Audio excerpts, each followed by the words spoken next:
자, 쟁점 바로 보시죠.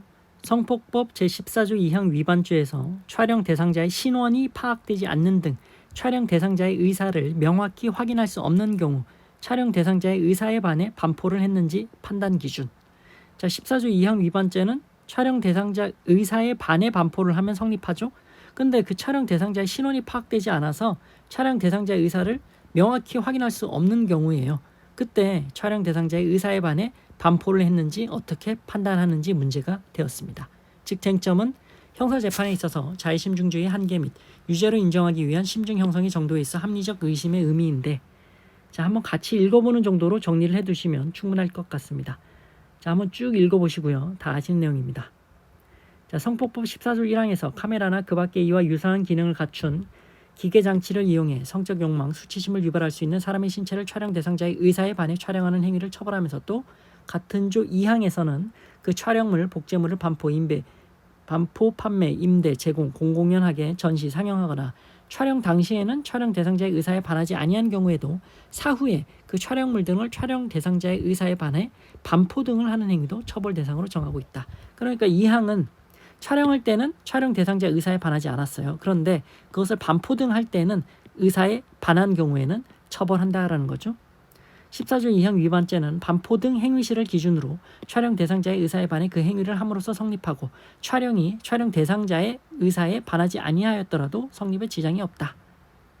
그리고 촬영 대상자의 신원이 파악되지 않는 등 촬영 대상자의 의사를 명확히 확인할 수 없는 경우에는 이런 여러 가지 사정을 종합해 판단해야 된다. 한번 읽어보시고요. 이때 고려할 점은 해당 촬영물 등이 인터넷 등 정보통신망을 통해 급속도로 광범위하게 유포될 경우 피해자에게 심각한 피해와 고통을 초래할 수 있다는 점을 고려해야 한다라는 거고요. 그래서 불상의 남녀가 나체 모습으로 침대에 앉아있는 모습을 촬영한 것을 반포했다라는 거예요.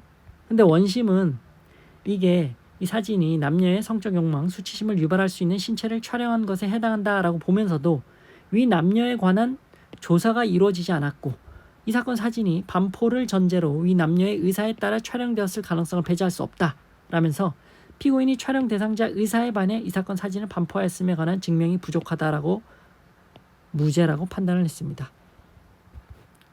그 사진에 나온 남녀를 조사할 수 없었다라는 거죠. 그래서 그 의사를 직접적으로 확인할 수 없었다. 증명이 부족하다. 무죄라고 판단을 했는데 대법원은 이 사건 사진은 남녀의 성관계를 촬영한 원본 동영상 중 일부를 캡처한 것인데 원본 동영상은 남성이 여성의 동의 없이 몰래 촬영한 것으로 보이고 이 사건 사진에서도 촬영 각도 등을 통해 그런 사정을 확인할 수 있다. 쭉 읽어보시면 그래서 이 사진이 이들의 의사에 반해 반포될 경우 피해와 고통을 야기할 가능성이 상당하다. 동의나 양해를 받은 사실도 없이 인터넷 검색을 통해 위 사진을 취득한 다음 불특정 다수인이 쉽게 접근할 수 있는 인터넷 사이트에 이를 게시하였던 점 등에 비추어 보면 이 사건 사진의 촬영 대상자들 적어도 여성이 반포에 동의하리라고 도저히 기대하기 어렵다. 피고인의 이 사건 사진 반포는 촬영 대상자들의 의사에 반해 이루어졌고 피고인도 그러한 사정을 인식하고 있었다고 볼 여지가 충분하다고 판단해서 원심 판결을 파기환송했습니다. 촬영 대상자의 의사에 반해서 반포되었다라고 대법원은 보고 있는 거죠. 여러 가지 사정을 종합해서 볼 때요. 자, 이 정도로 간단히 정리를 해두시죠. 참고해 두시죠. 마치겠습니다.